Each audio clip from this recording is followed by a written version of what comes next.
That's the part I was talking about. I have to get of sexual assault. Fifth lawsuit. The seventh lawsuit. Shocking new allegations against rapper Sean Diddy Kane's Combs. Don Richard is suing Sean Diddy Combs for alleged assault. Richard also claims she witnessed him abusing his former girlfriend, Cassie, on numerous occasions. I never seen him actually punch or hit Kim, but I've been in front of the room while I knew that was going on inside the room. It's like David and Goliath.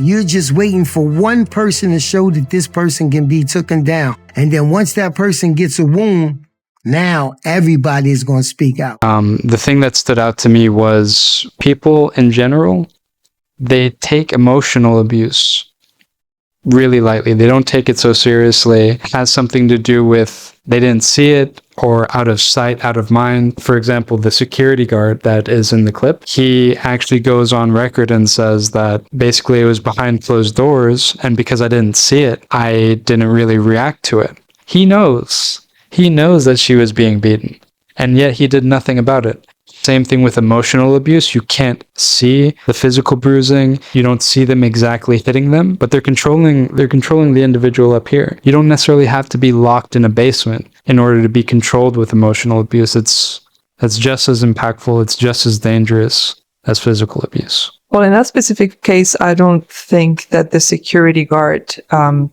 is a fully relevant example. Like I hear what you're saying about the comparison about being behind closed doors. Most people can see, even if they try to. How do you see what's going on? Like you just come out of the room the same as before. It's just like a slow destruction of your mind, basically. How would they know? How would they know?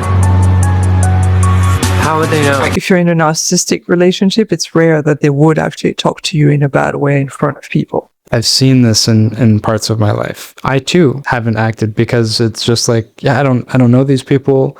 I don't know what their dynamic is. And it comes back to me and I'm like, maybe I'm not looking at it right. Like that's a very good point. Not knowing the dynamic in a relationship. And if I hear like a couple arguing back and forth, I'm kind of like, yeah, maybe that's the way they fight. It's way more difficult to assess because that's very difficult to see, especially if you say it on a one-off, right? A lot of people react once the situation is kind of over, once the person is like in a trial. He used to ask me to always be there in the sessions because I would tell the truth. I'd be like, that's not it. People would be there like, yeah, that was tight. I'd be like, looking like, yo, for real, you got a lot of people who just tell you anything. Sean Combs is, he is the mother you're not gonna like and you're not gonna get the along with if he doesn't get his way. Like we hadn't experienced a black man being able to say, I don't want that. I don't want no problems with you. Come on. Hey, yo, dog, what are you talking about? You telling me like I'm on some bullshit? I ain't on no bullshit with you. So when I first met him, he quickly became the guy I wanted to be like. Don't ever disrespect nobody's down with me, motherfucker. He quickly became my hero. That's the thing that I think troubles me the most about this documentary. Mark Curry, the rapper, is like, you got a lot of people around you that just tell you whatever you want to hear. I was like, that's the part that is scary, is that being surrounded by people who just tell you yes, tell you, oh, that's great. You want to surround yourself with people who tell you the objective truth, right? Tell you, no, I don't think that's right. Or I don't think that sounds good. If you're an artist, you don't want people telling you your music's great and you're putting out garbage. He obviously did not have that interest in mind. Got that recognition through power and manipulation, but not through being an authentically good, amazing artist, right? That's probably one of the more important things about people who are victims in this situation, is that there was some external group that they could go to. Was there ever a time that Sean Combs sexually assaulted you? Yes. Something that they never saw before, to be Puff Daddy. Felt like my dream had came true. How do people end up in these sort of situations in the first place? What do you think? I would say it relies on like confusion and sometimes situations of shock. And by shock, I mean like highly confusing situations. So there's an example of that in the documentary, actually, where a business partner is being called by Diddy in his office. As he enters, Diddy's getting a B job. Business partner is like, okay, why am I watching this? And then it's like, did you need me for something? Like, it's so out of what you would expect and so out of nowhere that you're in a kind of state of shock, right? You're like, how do I react to that? I certainly didn't expect that. And then Diddy reacts in a almost everything's normal way. No problem, ma. And is like, no, I didn't need you for anything. Basically, go on with your day and I'll call you if I need you, right? Or something like that. You're confused. And then the person's going to kind of gaslight you to think like, oh, that's just normal. What do you mean? Like, it's just a completely normal situation. Why are you making a big deal out of it? Yeah. Like kind of switching things around. And it starts with like situations that are not that terrible. So you're like, I was probably wrong about that. Okay. Let's move on. And then the next situation happens. And by the time it gets to those situations that are crazy, whether you're being hit or whatever, you already underwent like months, sometimes years of slow gaslighting. You're like a shadow of yourself. Your critical thinking's gone. Your connection to what's normal is gone. By the time they actually get to those critical points, you're not capable of like having a proper judgment anymore most of the time. What it comes down to is the people's confidence level in these positions. They're looking to grow. They're looking to make money, opportunity. Probably more so a handful of people in this documentary that actually got up and left and was like, no, I'm not putting up with that. They compromise themselves in that. Because like, I tell you what, if I were put in the position where a friend showed me that, I'd be like, right away, I'd be like, what the hell? No one's going to gaslight me into thinking that's normal. That's a very good point, because this is exactly what people say. Externally to narcissistic relationship. Externally to narcissistic relationship. I could never, yes, you could. There's a difference between a relationship and a working relationship. Narcissistic people can be everywhere. You have like parents that are narcissists. You have bosses that are narcissists. When you're in a relationship with the person, it's very different because there's love. Like love makes you do stupid things. But I'm telling you, there's narcissistic relationships between bosses and their employees. It happens. I'm sure there is. Yeah. I'm not saying that there isn't. I'm saying for me personally, it wouldn't happen.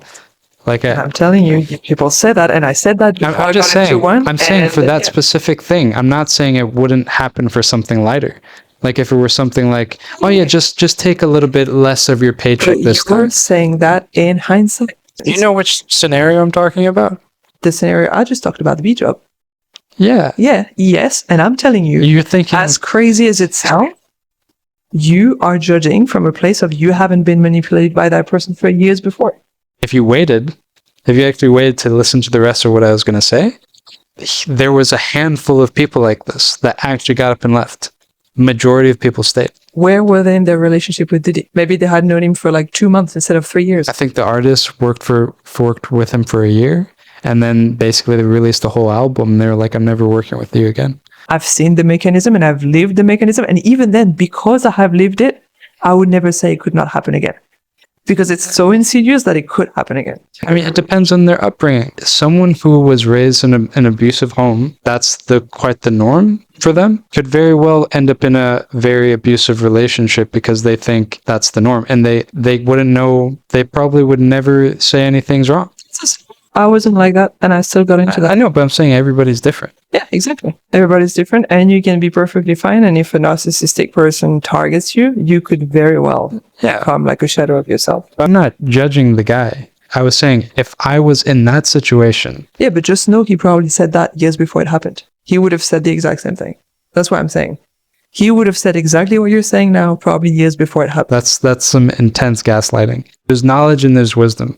Wisdom you can learn firsthand through experience, and then knowledge you can learn through the experience of others. Maybe it's just me saying it now. Maybe I'm saying that because, but yeah, maybe a few years from now, someone shows me that and I'm like, I can't imagine. Maybe you're right.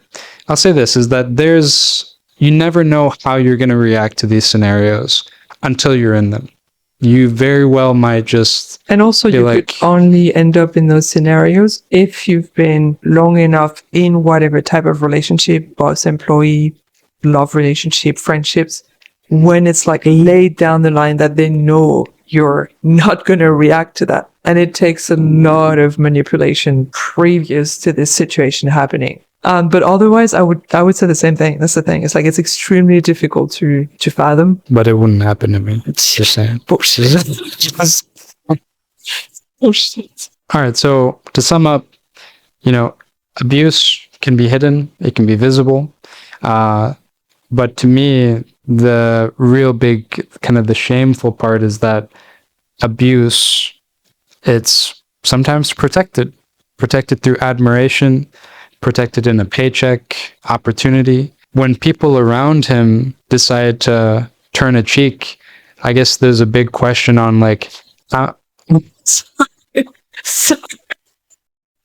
didn't say turn their cheeks. They turn a cheek. I didn't know that expression, so I was just learning it. Turn a cheek away from the problem, from the diddler. Basically, the question comes up is like, how many more victims were created through that silence, And I think that's a question we should all ponder on ourselves. Like, think about scenarios that you've been in. Have there been any reasonable times where you've kind of been a little bit silent, acted on violence, whatever, Let us know in the comments. We thank you for your time.